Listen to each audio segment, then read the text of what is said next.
it's enormously rewarding and challenging, and also annoying, because there are times when you don't want to feel quite so burdened by that person. And actually, I would have liked to have had a little bit more balance between my own life and playing Mary at the time that we were doing the film, and I just couldn't do that at all.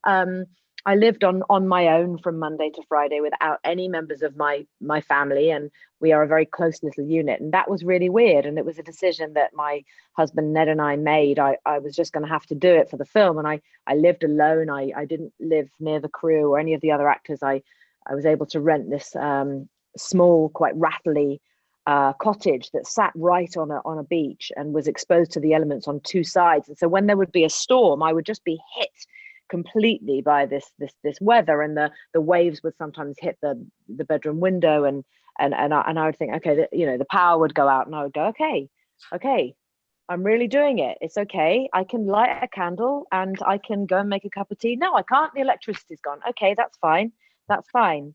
I'm doing this because I need to do everything I can to feel as close to this character as possible. But I was glad that I was able to do that, and filming in Lyme Regis, where the story takes place and is set and is where she's from, and she's so special to people there, and the sense of sort of ownership that Lyme Regis has over Mary is really quite wonderful. And as a result, the community were really helpful. The people who worked at the museum, who had a lot of the actual historical works that we needed to look at, they were just brilliant. And we were really lucky to have them as well. And I think, sorry, Josh, I think what was so fantastic for me, and as you know, I love transformative actors. That's why I love you, and that's why I love Kate. And it got to the point where I didn't see Kate anymore as I knew her. All I saw was Mary. And it actually got to the point where one day on set, and I like my sets to be quite small and private and very secure for the actors. And one day on set, at the corner of my eye, I see this person like walking around the set, and I didn't know who they were. And I turned to the first assistant director and I said, who's that on my set? And he leaned in and he went, "That's Kate." And it was Kate out of costume and makeup and hair. And I just couldn't recognize her. And she came towards me and I was like, I actually can't look at you because I don't know who this person is. Because the person I'm dealing with every day is someone very different to Kate.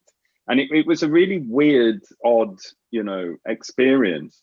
But and it was very odd, it's very odd for me to see the film now because I don't recognize any part of Kate in Mary. It's such an incredible, transformative, both emotionally and physically, performance. It's also very easy to forget that, like, for someone like me, it's kind of, I've got a slight, actually major advantage in the fact that no one really knew who I was. Quite a kind of an amazing achievement for someone like Kate, who we all kind of recognise so well and understand, or think we understand, and then you really don't recognise you at all in this film. That's really great. I'm conscious we got these questions, but I just wanted to quickly ask one thing before we go to these questions from our audience, which is just a word on the soundscape of the film and the way, for instance, you kind of create this sort of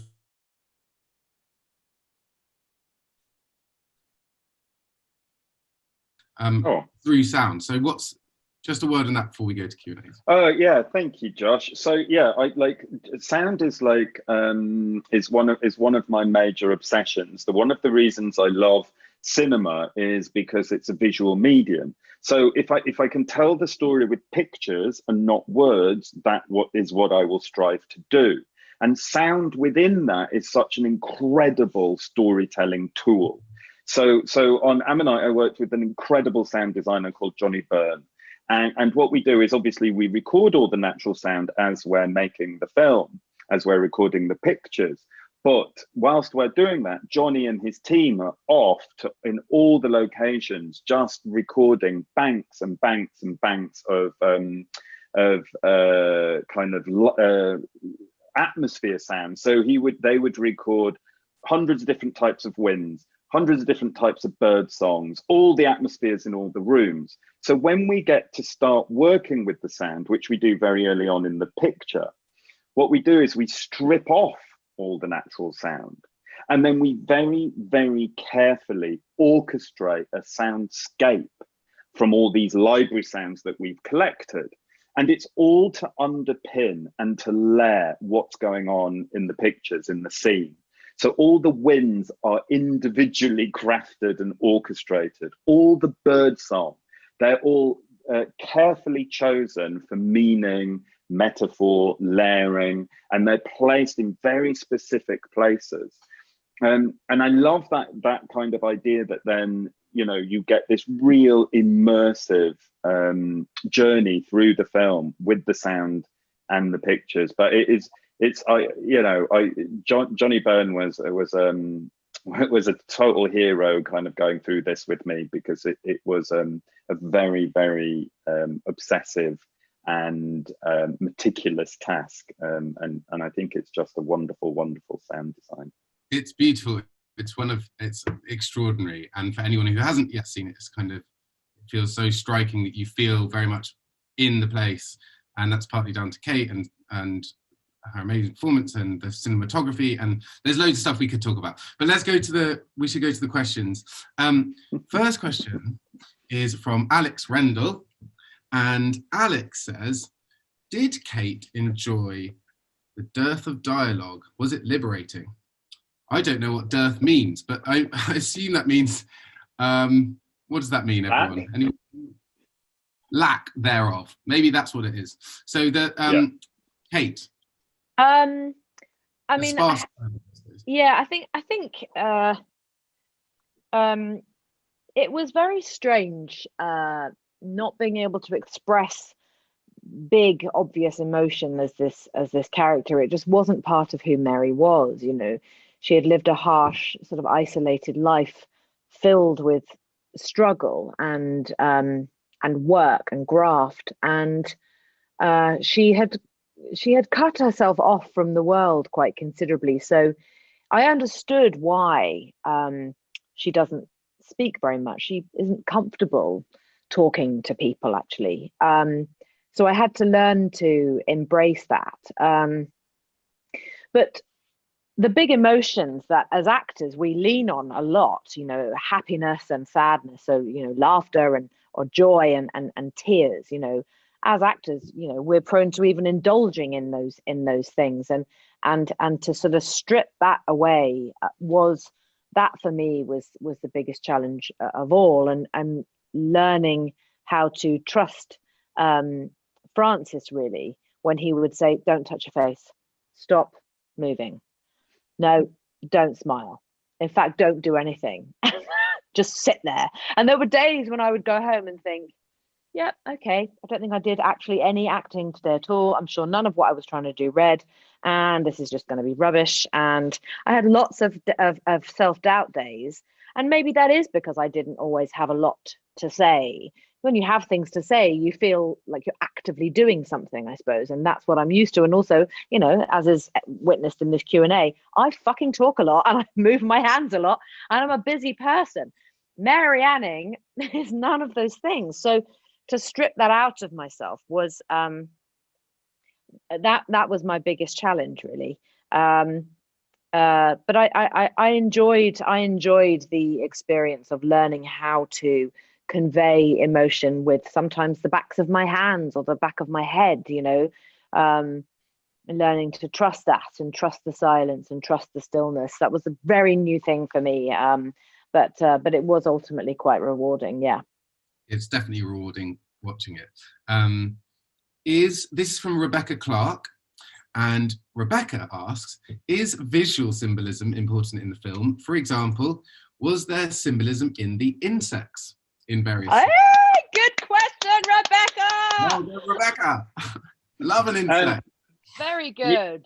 Yeah, I mean, you know, as I think, thank you for the question. I think as I said previously, like, I love cinema because for me it's about telling pictures with stories. And so every image or every detail within that image is important and is telling the story or is underpinning it as I see it. So the insects were really important, and each kind of image of whatever insect it was there to, again, layer the meaning of what that scene was or what that emotion was. Brilliant. Thank you, Francis. And then a question from, who shall I get? What about this? This is quite a nice one for me. This is from Burton Cromer, I think Burton Cromer, who says, lovely to see Gemma Jones and Alex Secarano in your second film. Do you see yourself working with them again in the future with a familiar troupe of people? Yes. I think that's right. That's the question. Yeah, thank you for the question.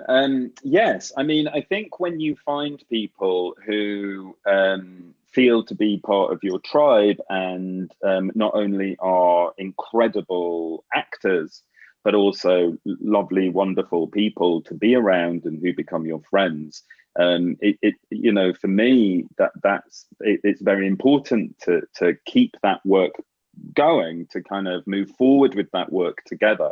So it was an absolute, delight to work with Alec and Gemma on Ammonite.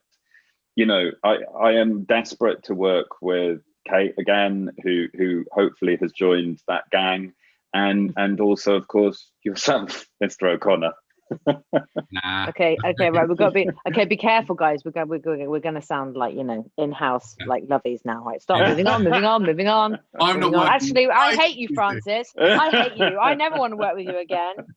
You're rubbish. I work with anyone out there who's keen. No, I'm joking. Okay, and then one more. I think we've got time for one more. Okay, this is an interesting one, and maybe this is to both of you. How much, this is from Charlotte McLeod, how much research did Francis do on Mary Anning? And that goes to Kate as well. I suppose, I know we touched a little bit on it, but obviously this is a kind of loose biopic in that sense. I mean, it's kind of it's something else. It goes beyond that. So I knew I never wanted to make a biopic. I wanted to make a slice of Mary Anning's life as I saw it, and so I did all the research on Mary Anning. Sadly, there's very little written about her by contemporaries. Again, probably because she was a woman and she was working class. And it was very, very important to me that whatever story I told about her, I felt respected her and elevated her to a position in which that she should have had in her lifetime.